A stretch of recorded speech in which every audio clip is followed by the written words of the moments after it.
Welcome friends, आप सभी का स्वागत है आपके अपने channel Umashankar Sahu US education पर। आज हम बात करेंगे कि छत्तीसगढ़ सरकार ने एक बड़ा घोषणा कर दिया है। जैसा कि हम कुछ दिन पहले ही देखे कि राजस्थान सरकार ने पुरानी पेंशन जो स्कीम है उसको बहाल कर दिए थे। और आज हम छत्तीसगढ़ राज्य की बात करें तो छत्तीसगढ़ राज्य एक दूसरा नंबर का राज्य है जो पुरानी पेंशन जो स्कीम है, योजना है, उसे बहाल कर दिया है। तो इसी के बारे में हमारा आज का जो वीडियो है वो होने वाला है। और इस पेंशन स्कीम के लिए हम जो यहाँ पर पेंशन नियम एक नजर में, तो इस पर हम बात करेंगे। पॉइंट टू पॉइंट यहाँ पर हम बात करने वाले हैं कि इसके लिए कौन पात्र होंगे, कौन अपात्र होंगे। तो चलिए हम आज का वीडियो स्टार्ट करते हैं। और इससे पहले अगर आप हमारे चैनल पर नए हैं तो हमारे चैनल को सब्सक्राइब कर लीजिएगा, बेल आइकन को भी प्रेस कर लीजिएगा ताकि आपको अपडेटेड नोटिफिकेशन मिलता रहे। आप हमें फेसबुक पर भी फॉलो कर सकते हैं, आप हमारे टेलीग्राम चैनल से भी जुड़ सकते हैं। डिस्क्रिप्शन पर आपको लिंक अवेलेबल करा दिया जाएगा। तो चलिए बात कर लेते हैं पेंशन नियम एक नजर में। यहां पर हमारे पास एक पीडीएफ है, इसका भी मैं लिंक आपको डिस्क्रिप्शन पर दे दूंगा, तो वहां से भी आपको ये पीडीएफ जो है मिल जाएगा। तो चलिए हम पॉइंट टू पॉइंट बात करने वाले हैं कि यहाँ पर जो ये पेंशन स्कीम जो लागू होगा वो किस पर लागू होगा, किस पर नहीं होगा। तो इस पर बात कर लेते हैं। तो चलिए बात कर लेते हैं कि यहाँ पर पॉइंट पहला नंबर देख पा रहे हैं कि यहाँ पर क्या कहा गया कि अधिवार्षिकी आयु। तो इसका मतलब हम समझते हैं कि पहले आप देख पा रहे थे कि 60 वर्ष के एज में क्या हो जा रहे थे, रिटायरमेंट की जो अवधि थी 60 वर्ष था। यहाँ पर आप देख पा रहे हैं 66 वर्ष था। उच्च शिक्षा विभाग के जो प्राध्यापक होंगे एवं स्वास्थ्य विभाग के जो चिकित्सक होंगे उसके लिए जो एज है वो 65 ईयर्स, 65 वर्ष की आयु निर्धारित की गई है। ऐच्छिक सेवानिवृत्ति के लिए बात करें, दूसरे नंबर का आप पॉइंट यहां पर देख पा रहे हैं ऐच्छिक सेवानिवृत्ति के लिए। तो ये जो है यहां पर बताया गया कि 20 वर्ष की अर्हतादायी सेवा पूर्ण होने पर आप इस पेंशन जो पुरानी पेंशन स्कीम है उसके लिए पात्र होंगे। चलिए बात करते हैं अनिवार्य सेवानिवृत्त। यहाँ पर 2 पॉइंट अनिवार्य सेवानिवृत्त के अंतर्गत 2 पॉइंट बताया गया कि 20 वर्ष की सेवा या 50 वर्ष की आयु पूरी करने पर राज्य शासन द्वारा। और यहां पर बात करें दंड स्वरूप किसी भी समय अगर सक्षम अधिकारी द्वारा आपको सेवानिवृत्त किया जाता है तब भी आप इसके लिए क्या होंगे, पात्र होंगे। बात कर लेते हैं पेंशन स्कीम की जो पात्रता है उसके लिए। तो यहाँ पर चौथे नंबर का आप पॉइंट देख पा रहे हैं। चौथे नंबर का आप पॉइंट देखेंगे तो यहाँ पर पेंशन की जो पात्रता के लिए बात की हुई, तो इसके लिए क्या होना चाहिए, 10 वर्ष या इससे अधिक की आहारता सेवा पूरी होनी चाहिए, तभी आप इसके लिए क्या होंगे, पात्र होंगे। चलिए आगे हम बात कर लेते हैं उपदान सेवा ग्रेच्युटी के बारे में बात करें। उपदान सेवा की जो पात्रता होती है कि आपने कहीं भी अगर वर्क कर रहे हैं, है ना, गवर्नमेंट जॉब में है और वहां आपने 5 वर्ष क्या कर लिए हैं, पूरी कर लिए हैं, है ना, 5 वर्ष पूरी कर लिए हैं, उस दौरान आपकी मृत्यु हो जाती है। तो ये 5 वर्ष की जो आहारतादायी सेवा जो है आपकी पूरी होनी चाहिए उपदान की जो पात्रता के लिए। 5 ईयर आपके कंप्लीट हो, उस दौरान अब अगर कहीं जो कर्मचारी है उसकी मृत्यु हो जाती है तो ये उपदान सेवा पात्रता के लिए क्या होंगे, वो पात्र होंगे। सेवा उपदान यहाँ पर कहा गया है कि जहां पेंशन की पात्रता नहीं है, सेवा उपदान जहां पर पेंशन की पात्रता नहीं है वहां पर पेंशन के बदले क्या दिया जाएगा, प्रत्येक छमाही के लिए आधे माह का वेतन, मतलब साल में 2 बार।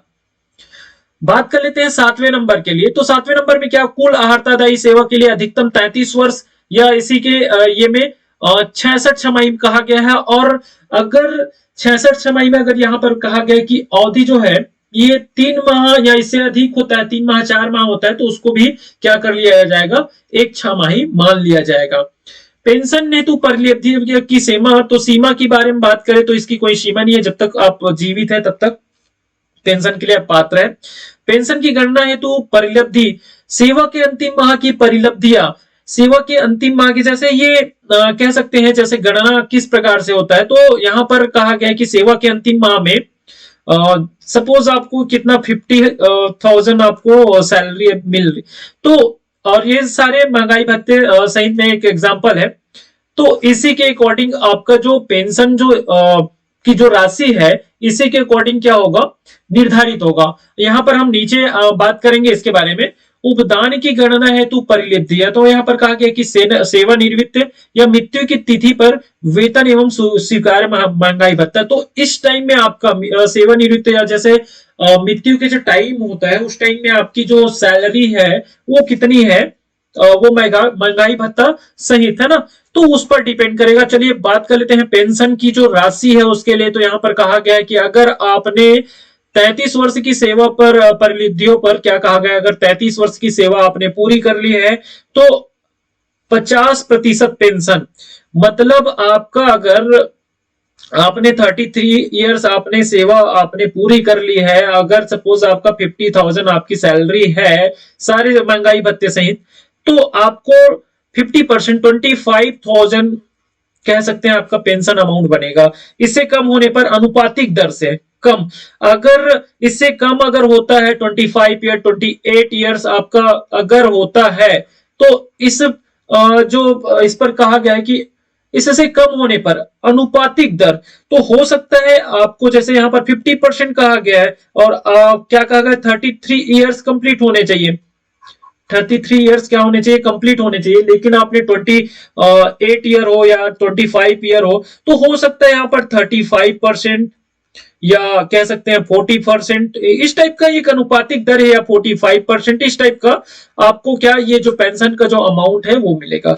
बात कर लेते हैं उपदान की राशि, ग्रेच्युटी वाली जो बात आती है, तो यहाँ पर 33 वर्ष की सेवा होने पर 16.5 माह का वेतन अधिकतम 20 लाख रुपए के लिए आप पात्र होंगे। चलिए बात कर लेते हैं परिवार पेंशन, वेतन का 30%, किंतु न्यूनतम जो होगा वो 7,750 रुपए होगा।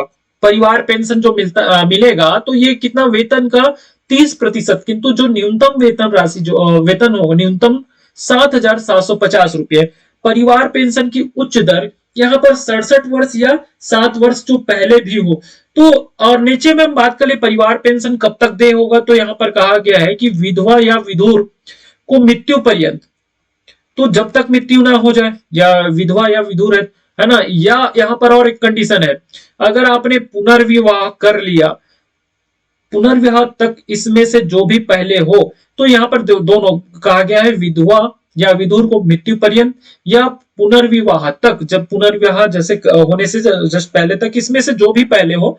अब बात कर लेते हैं यहाँ पर आगे कुछ और कहा गया है कि बच्चों के मामले में 25 वर्ष की आयु या विवाह होने तक जो भी पहले हो, परिवार में यदि कोई अपंग बच्चे हो तो ये जीवन पर्यंत वाली बात की गई है। चलिए बात कर लेते हैं पेंशन कंप्यूटेशन का। परिवार पेंशन को छोड़कर किसी भी प्रकार के पेंशन पाने वाले अपने पेंशन को कंप्यूट करा सकता है। किन्हें पात्रता नहीं है, तो यहाँ पर बताया गया है कि जिसके विरुद्ध सेवानिवृत्ति की तिथि के पूर्व से विभागीय या न्यायिक कार्यवाही चल रही है, कोई केस वगैरह चल रहा है, यहाँ पर क्या कहा गया, सेवानिवृत्ति की तिथि के पूर्व अगर कोई आपके विरुद्ध कोई अगर न्यायिक कार्रवाई चल रही है, कोर्ट पर कोई केस चल रहे हैं, तो एवं 75 वर्ष की आयु पूर्ण कर चुका हो तो इसके लिए आप पात्र नहीं होंगे। पेंशन कंप्यूटेशन सीमा तक स्वीकृत पेंशन का अधिकतम 1/3 भाग, तो ये रहा जो अभी पुरानी जो पेंशन स्कीम जो है जिसको बहाल किया है छत्तीसगढ़ सरकार ने, और छत्तीसगढ़ सरकार जो है दूसरा राज्य है छत्तीसगढ़ राज्य जो है जिन्होंने पुरानी पेंशन स्कीम को बहाल किया है। जैसे हम बात करें कि आप देख रहे हैं कि जहां जहां जिस राज्य में अभी हम देख रहे हैं कि राजस्थान में जो कांग्रेस की सरकार है, अभी छत्तीसगढ़ में कांग्रेस की सरकार है, तो उन्होंने ये पहल किया हुआ है। और अब देखना यह है कि जो भाजपा की सरकार जिस राज्य में है तो वहां ये हो पाता है या नहीं हो पाता है, कह सकते हैं कि उसके लिए एक प्रेशर, कह सकते हैं एक दबाव भरा एक काम होगा। चलिए आगे इसके लिए कुछ संबंधित दस्तावेज भी बताए गए हैं। मैं ये जो पूरा पीडीएफ है मैं आपको उपलब्ध करा दूंगा, तो वहां से भी आप ये पीडीएफ आसानी से आप रीड कर सकते डाउनलोड करके। तो जो वीडियो है आपको कैसा लगा आप हमें कमेंट कर जरूर बताइएगा, लाइक जरूर कर दीजिएगा एक, और वीडियो को ज्यादा से ज्यादा शेयर कर दीजिएगा ताकि जो आगे लोग हैं वो इसे देख सके, थोड़ा समझ सके। Thank you.